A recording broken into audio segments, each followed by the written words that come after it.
Good evening, everyone.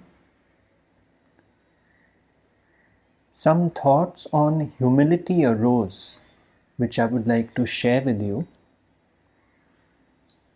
Those familiar with my talks might have heard me referring to Ramesh ji's statements on humility. For example, humility is the absence of pride, or true humility is never recognized as such by the one who has it.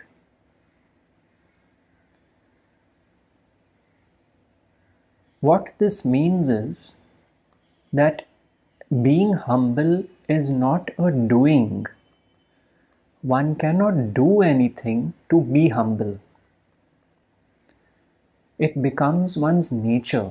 Humility becomes one's way of being and one's nature, not as a deliberate act. There were a couple of lines I read written by the Western mystic Joel Goldsmith on humility, which I would like to share with you because it touched me deeply.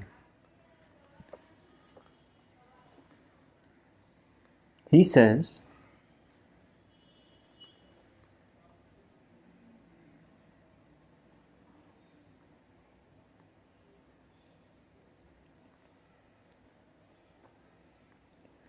"Do you see why the great masters of all time have revealed that humility is the beginning of wisdom, but that humility is not self-depreciation? No. Humility is the realization of God's all-ness.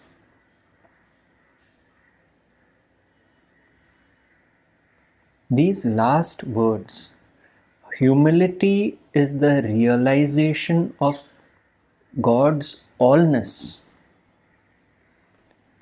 This refers to humility in daily living. When we accept that everything is God's will, God's all-ness, and not the doing by individuals, then that acceptance itself is the humility. For example, someone says something which hurts you. When you accept that that person was simply the instrument through whom the hurt had to happen, and the hurt had to happen because it was God's will, then the focus is no longer on the individual who did something to hurt me. Doership is uprooted from the equation.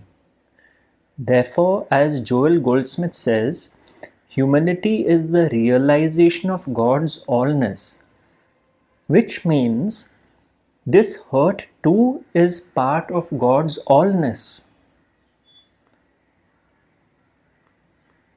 You see, when we start living life this way, where we are not in opposition with what happens, generally when something bad happens to us, which we perceive as bad,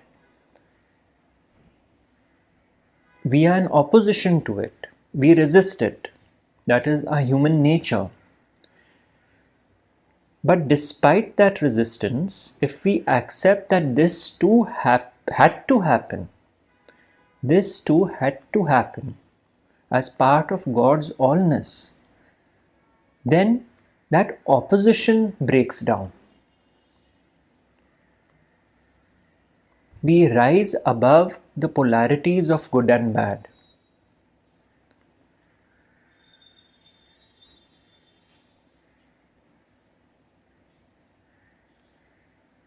If an event transpires, let's say not a person in this case, let's say you lose a lot of money in the stock market, or you have a client in your business who doesn't pay you, you accept it as part of God's allness. This too is part of what is. There is nothing that is not part of God's allness.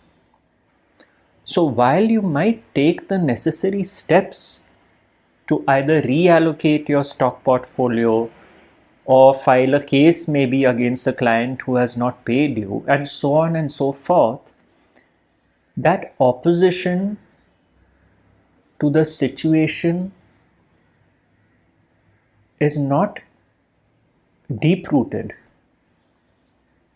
because we have accepted this as part of God's will. And therefore, when one finds that one is living this way, one's daily life, what is happening is that one is living a life of humility without knowing it as such. It is, as I said, a way of living and being.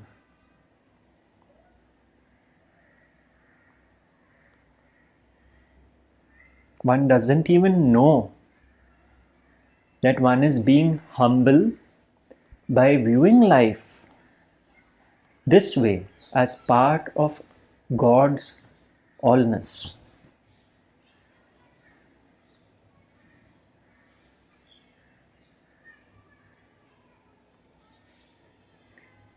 This is what I wanted to share with you.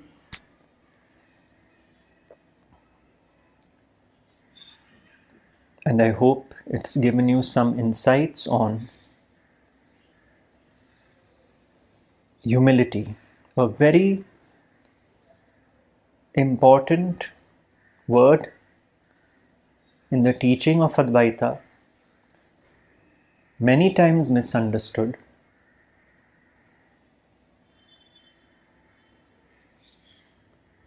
And hopefully this lends some clarity to it.